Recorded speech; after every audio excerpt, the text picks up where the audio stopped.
El Melbourne Victory es uno de los gigantes caídos de la A-League, uno de los primeros equipos del estado de Victoria, fundadores de la nueva A-League, quien llegó a suceder la National Soccer League. Y su historia reciente es un constante caos. Es una montaña rusa de éxitos deportivos, colapsos administrativos y escándalos que marcaron un antes y un después en el fútbol de Australia. Bienvenidos a Historias del Balón. Hoy, el Melbourne Victory.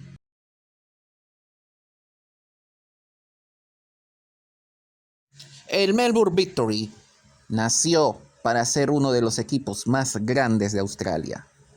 The Big B, 4 campeonatos, una base de fans masiva en el área metropolitana de Melbourne, y diría con temor a quedar como un ignorante, en todo el estado de Victoria, hasta que llegó el City, y la sensación de que eran intocables. Pero en los últimos años, esa corona se oxidó. De ser los reyes de la A-League a tocar el fondo de la tabla y protagonizar los episodios más oscuros del fútbol de Australia.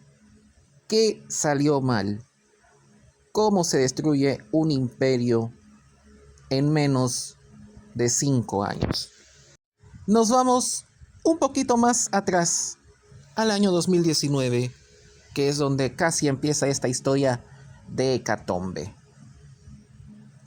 La salida de Kevin Muscat del Melbourne Victory en mayo del 2019 no fue solo una renuncia técnica, fue el final de una era de 14 años en la que Muscat fue el alma, el capitán y el cerebro del club.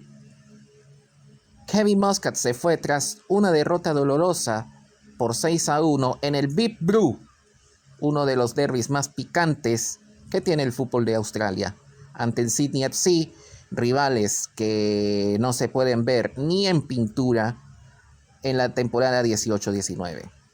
Aunque el resultado no fue humillante, su salida no fue por el rendimiento inmediato, sino porque estaba acabado su ciclo. Supo cuándo dar un paso al costado, pero Anthony Di Pietro no lo veía venir todavía. Se fue con 2 campeonatos de la A-League en el 2015 y en el 2018, y una Copa Australiana en el 2015 como entrenador. Sumado a su época en el Melbourne Victory como jugador, era el símbolo de que eran imbatibles. Había un sentimiento de que Muscat ya había extraído todo lo posible de la estructura del club. Había mantenido un equipo competitivo, incluso cuando los presupuestos ya estaban a punto de apretarse. Y aquí es donde viene la verdadera debacle. El gran error de la directiva, encabezada por Anthony Di Pietro, quien vamos a desmenuzar quién es Anthony Di Pietro, fue creer que el éxito del Victory era institucional y no personal.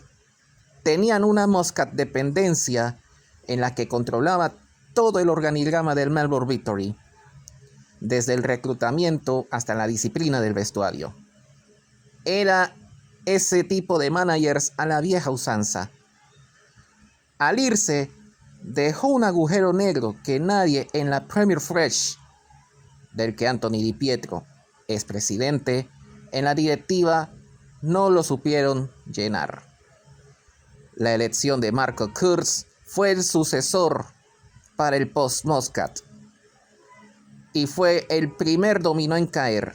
No entendían la cultura del club ni tenía la conexión emocional con la grada que Kevin Muscat y Postecoglou poseían. El colmo de todo esto fue las constantes eliminaciones en la Copa de Australia ante equipos que tienen correlaciones con sus grupos étnicos. Equipos fundados por griegos, macedonios, malteses, italianos, serbios, croatas, fueron el verdugo del Big V, que llegaban con una arrogancia, con sus estrellas de la A-League, contratos de televisión y un cuerpo técnico de élite, a jugar contra electricistas, profesores y mecánicos que jugaban por el escudo de sus abuelos y por el honor de su diáspora. Muchos de aquellos juegan en la NPL, la National Premier League, que depende del estado, juegan por el honor de su estado, ya sea en Victoria, en Australia Occidental, en Australia del Sur, en Nueva Gales del Sur, hasta en el mismísimo territorio de la capital australiana. Una de las cicatrices más profundas fue contra el Burnley Greens, la primera grieta del Victory de Kevin Muscat, lleno de figuras, eliminado por un equipo de su mismo estado.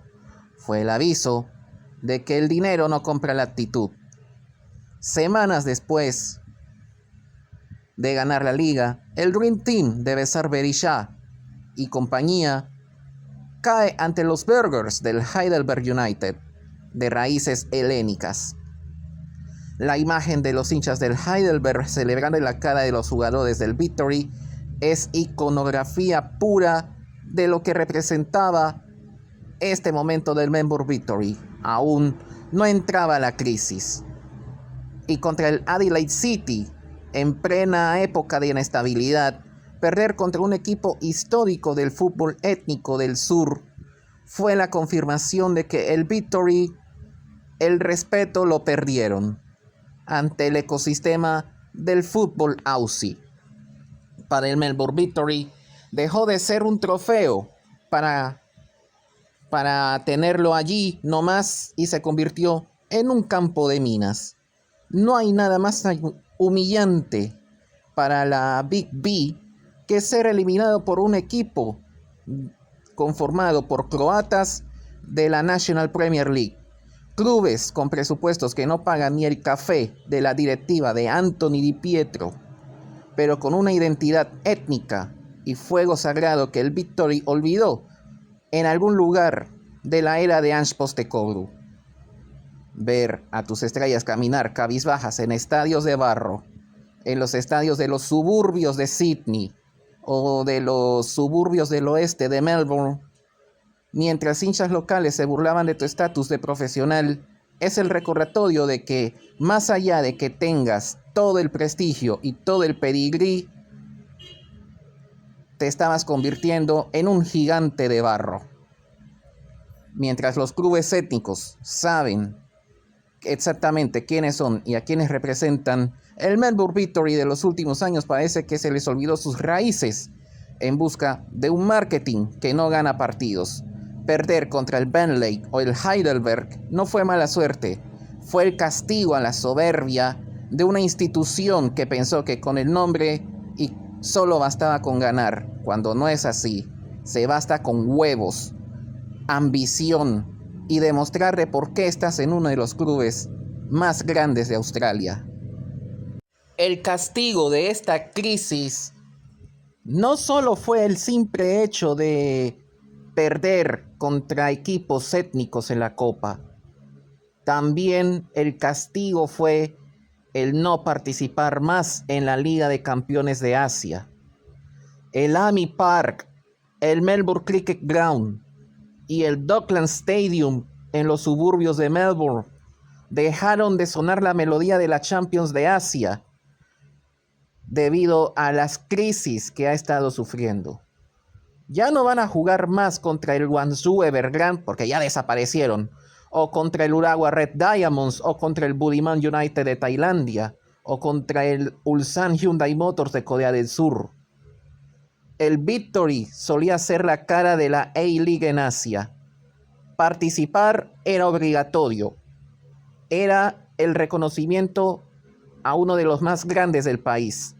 Dejar de ir no solo fue un problema deportivo, fue un problema de que la irrelevancia regional estaba llegando a Melbourne. No solo eso, también la competencia con el Citigroup. Heredar el puesto del Melbourne Victory en la Champions de Asia, mientras el Melbourne Victory la tiene que ver por Foxtel.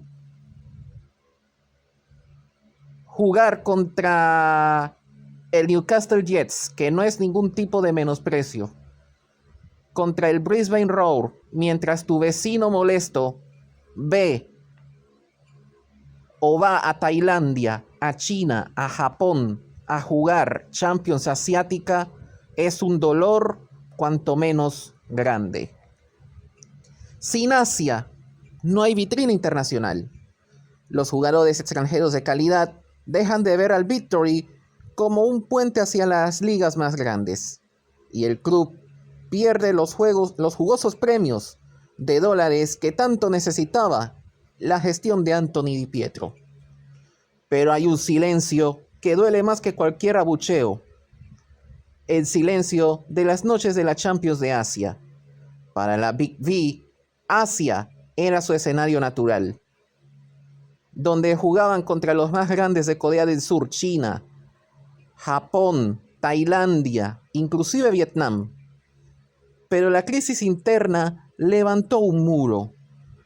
El Victory pasó de ser el nombre más temido en el continente a ser un equipo que está solamente en el último rincón de Asia, acorde a la AFC, y deportivamente irrelevante fuera de territorio Aussie. Mientras sus rivales despegaban hacia el norte, el Victory pensaba cómo solucionar esta crisis. El club perdía estatus continental y fue la confirmación de que el club ya no era la potencia del que decía ser el más grande. Seguir al Victory en la Champions era motivo de orgullo, de ver al equipo en la elite de un continente entero. Ver esa vitrina desaparecer es como el club se achica. Ya no son más la Big B que desafía a equipos de Asia. Son un club que apenas puede con sus propios fantasmas domésticos. La renuncia de Anthony Di Pietro no fue para nada elegante en marzo del 2023. No fue por la puerta grande. Fue el colapso definitivo de un pilar que sostenía a ese Melbourne Victory de antaño. Y la invasión de campo en el derbi de la ciudad en AAMI Park en diciembre del 2022 fue el detonante. La invasión de campo de los ultras del Victory y la agresión al portero Tom Grover dejaron al Victory como el villano de Australia, no solo por el fútbol, sino que también por la violencia desmedida de sus ultras, muchos de ellos de un nivel peligroso. Como presidente, Anthony Di Pietro tuvo que dar la cara en Canberra ante la federación, patrocinadores y accionistas.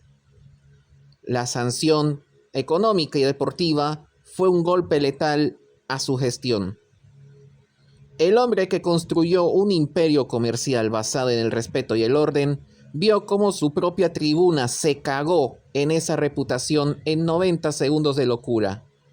Anthony Di Pietro no solo perdió el control del club, sino que también perdió su propia narrativa.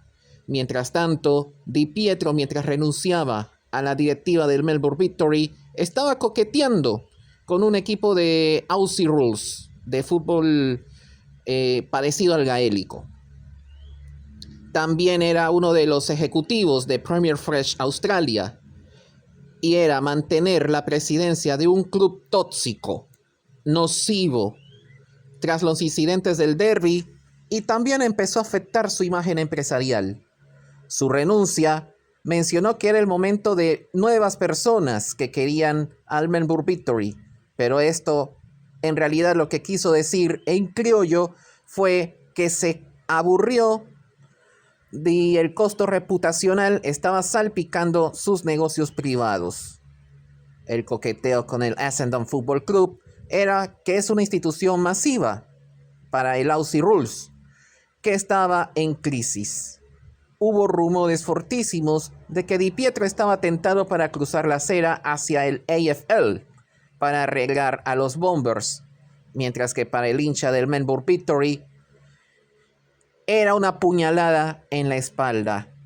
Era como una traición. Pero también pensaba en irse a Calabria, región de la que son sus parientes. Anthony Di Pietro es de ascendencia italiana y por ello lleva los negocios en la sangre. Siempre llevó con orgullo sus raíces italianas y con ello el vacío del poder se sintió tras 12 años dejando al club en manos de fondos buitres como los 777 Partners y una directiva interina. Y este pasó a ser el más querido en Melbourne a ser uno de los más odiados por su traición. Pasó de ser el hombre que contrató a Ange Postecoglou y ganar trofeos a ser el hombre que entregó las llaves de un club sancionado, último en la tabla general y repudiado por la liga.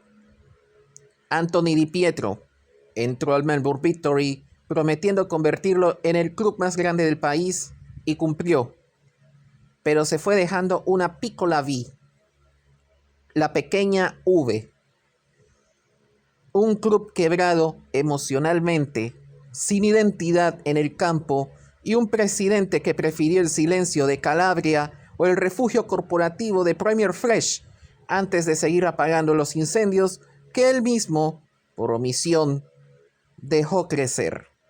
Y no solo eso, añadir el 6-1 en el Big Brew, que fue el detonante final de la crisis del Melbourne Victory. Y con ello me despido por hoy. Pueden seguirme en mis redes sociales, @hdelbalón_ok en Instagram y @historiasbalón en X. Nos vemos en el próximo video.